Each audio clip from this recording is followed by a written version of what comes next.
Accurately understanding the difference between DHCP relay and DHCP proxy is very important. A DHCP relay agent simply relays broadcast DHCP packets to DHCP server located in other subnets whenever it receives packets from a DHCP client residing in that same subnet. On the other hand, a DHCP proxy agent not only relays the DHCP packets between subnets, but also acts on behalf of a DHCP server, while also acting as a DHCP client.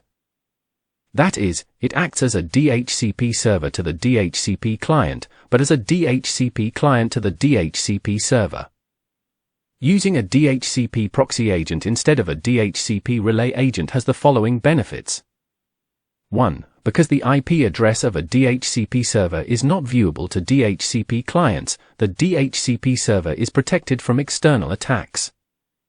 2. Because the DHCP proxy agent keeps a list of all user IP addresses allocated through DHCP messages, it can create an IP to MAC binding table based on the information.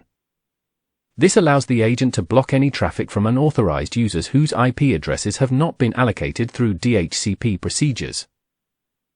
This video will demonstrate how to use FortiClient to establish an IPSec VPN tunnel with a FortiGate. Additionally, the FortiGate acts as a DHCP proxy, acquiring an IP addresses for the VPN clients from an external DHCP server. Please look at this network topology diagram. FortiClient is installed on a PC in subnet A, connected to FortiGate A.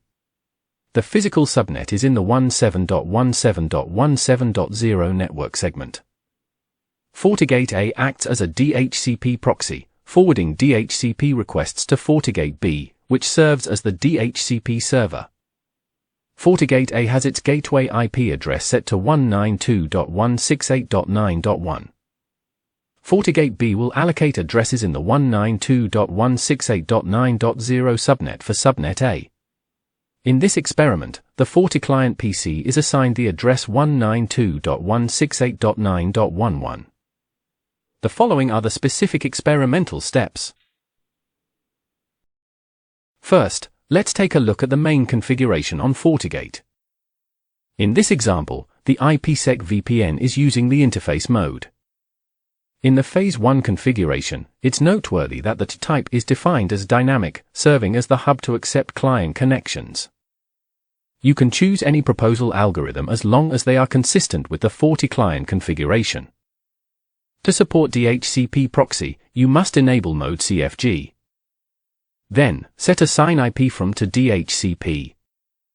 This step is crucial, otherwise the DHCP Rajiada option won't be visible.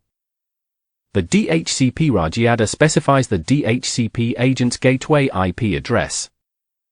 As a DHCP proxy, the FortiGate will use this address as the source address when communicating with the DHCP server. The DHCP server also assigns an IP address based on this gateway IP address and sends an offer to this subnet. The Phase 2 configuration is also straightforward. It's important to note that SRC subnet or DST subnet should not be specified. Then configure the necessary firewall policies for IPSec VPN. Let's take a look at the configuration of the VPN interface. Enable the DHCP relay service and set the server address accordingly.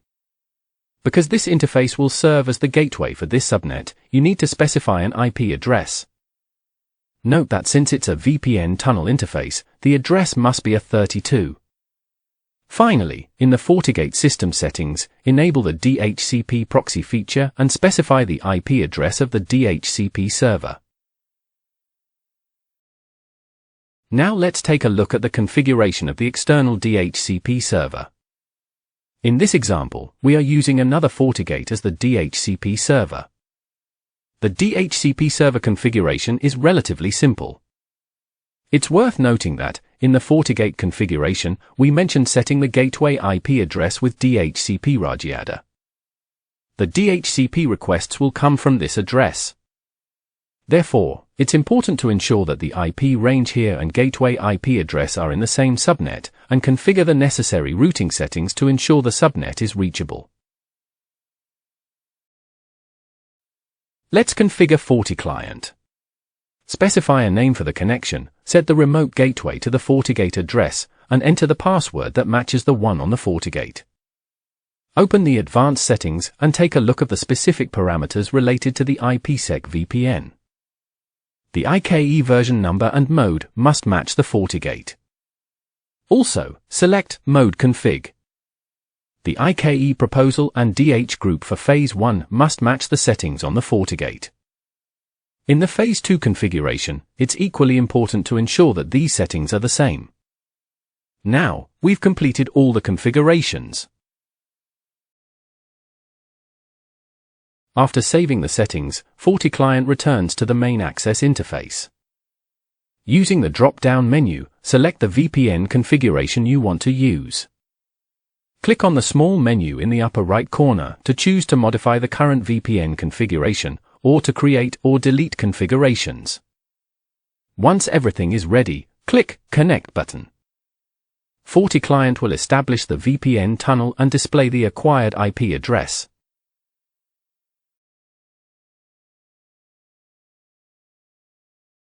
When FortiGate operates as a DHCP proxy alongside another FortiGate acting as the DHCP server, you may encounter errors like this in the debugging information of the FortiGate acting as the DHCP server. I made some wrong configurations on purpose and repeated this phenomenon. Let's see where the problem lies. This is a captured DHCP packet on the DHCP server. The DHCP discover packet is coming from 192.168.9.1. This address is the one defined as DHCP radiator on the DHCP proxy. Please note that the hardware type is Ethernet. Let's take another look at the DHCP server's configuration. The server type is set to IPSec. This setting works well for DHCP over IPSec, but it's incorrect for DHCP proxy. The reason is that DHCP over IPSec operates in DHCP relay mode, while DHCP proxy acts as a standard DHCP client sending requests. This perfectly illustrates the fundamental difference between DHCP relay and DHCP proxy. This is a captured DHCP over IPSec packet, where the hardware type is IPSec tunnel. So, the solution to this problem is to set the server type to regular. This video explains the configuration of DHCP proxy and addresses a common configuration mistake that users often make. Enjoy!